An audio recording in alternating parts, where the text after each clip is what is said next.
Ang maliit na asong ito ay nagligtas ng isang tao. Kinaladkad nito ang isang batang nalulunod sa dalampasigan. Narinig nito na mahina pa rin ang tibok ng puso ng bata. Kaya ginamit nito ang bibig para tanggalin ang kamiseta ng bata. Ngunit ito ay masyadong mahina. Kaya tumakbo ang aso sa kahoy na tulay para bumilis. Malakas itong tumalon pababa para gumawa ng impact. Nabuhay muli ang bata. Laking pasasalamat ng bata. Kaya inuwi niya si Bingo at inampun siya. Napakatalino ng Bingo. Natuto siyang mag-skateboard pagkatapos manood ng 2 beses. Marunong pa siyang magbasa. Isa siyang aso na mahilig sa magazine. Magaling pa nga siya sa mga laro. Siya ang naging pinakasikat na manlalaro sa arcade. Nang gumawa ng takdang aralin ng bata, umupo si Bingo sa harap ng bata bilang kanyang maliit na mesa. Isang araw, lumipat ang pamilya ng bata, pero nalasing si Bingo. Noong gabi bago siya makipag-date sa aso ng kapitbahay. Napakaganda ng gabi nila. Ngunit kinaumagahan ay wala na ang kanyang pamilya. Tinakbo niya ang mga ito. Pero hindi pa rin siya nakakahabol. Nakatayo siya sa intersection habang naghihintay hanggang sa nagdulot siya ng traffic jam. Nang dumating ang traffic officer, ay nakaamoy siya ng alak sa Bingo. Gumuhit siya ng isang linya at sinabihan si Bingo na maglakad ng diretsyo. Tumayo si Bingo at naglakad sa linya. Pero may ticket pa rin. Pagkaalis ng opisyal ay patuloy pa rin sa paghabol si Bingo. Sa wakas ay naamoy niya ang pabango ng kanyang may-ari sa isang poste. Kusana pala na iniwan ng bata ang bango upang matulungan ang Bingo na mahanap sila. Sinundan ng Bingo ang bango araw at gabi upang hanapin sila. Ngunit walang pagkain o tubig sa daan. Nagsimula siyang magkaroon ng hallucinations. Maya-maya ay gumuho ang Bingo sa tabi ng kalsada.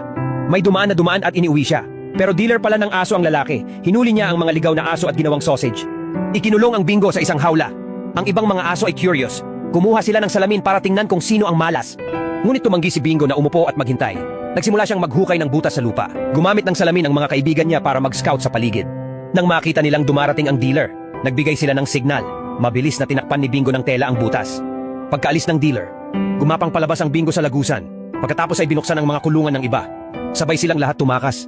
Narinig ng dealer ang ingay at hinabol sila. Ngunit napapaligiran siya ng mga aso. Sa halip ay ikinulong siya sa isang hawla. Si Bingo ang naging pinuno ng grupo, ngunit hindi siya sumuko sa paghahanap ng kanyang may-ari. Nagpaalam siya sa mga kaibigan niyang aso at nagpatuloy. Sa gabi, naghahanap siya ng pagkain sa mga basurahan. Nahuli siya ng 2 lalaki. Naramdaman ni Bingo na mapanganib sila. O naman, inagaw nila ang ilang tao sa isang banyo. Tahimik na nadulas ang Bingo sa gabi. Tumakbo siya sa isang phone booth at tumawag ng pulis. Isang babaeng opisyal ang sumundo pero tahol lang ang narinig. Mabilis niyang tinawag ang kasamahan niyang lalaki. Tinapik ni Bingo ang telepono gamit ang kanyang paa. Napagtanto ng opisyal na ito ay Morse code. Nagsimula siyang magsulat at magsalin. Tumakbo pabalik si Bingo upang iligtas ang mga bihag.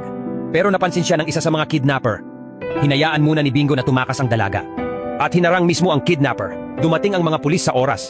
Tinutukan ng baril ng kidnapper si Bingo para takutin ang mga pulis. Ngunit walang mga hostage sa sasakyan. Mabilis na nagpa siya ang pulis at nagpaputok. Natakot ang kidnapper at sumuko. Nagsimulang iulat ng media ang kabayanihan ni Bingo. Iniuwi siya ng dalaga at inalagaan. Pero isang araw nakatanggap siya ng court summons. Sinubukan ng kidnapper na sisihin ang lahat sa Bingo. Sinabi niya na si Bingo ang tunay na kidnapper. Anya, nakita nila sa pinangyarihan ang poop at paw prints ni Bingo. Hindi marunong magsalita ng wika ng tao ang Bingo, kaya nasentensyahan siya ng 3 taon at ikinulong sa kulungan. Ang kanyang cellmate ay isang lalaki na may salamin. Pinukay ng Bingo ang lagusan. Nagbantay ang lalaki. Ginawa nila ang kanilang paglipat sa gabi.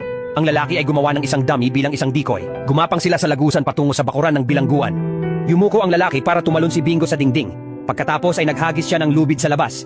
Malakas na hinila ni Bingo ang lubid. At kinaladkad ang lalaki palabas. Nagpaalam na sila. At ipinagpatuloy ni Bingo ang paghahanap sa kanyang may-ari. Sinundan niya ang bango. At sa wakas ay natagpuan ang bagong tahanan ng bata. Nakita niyang lumabas ang bata.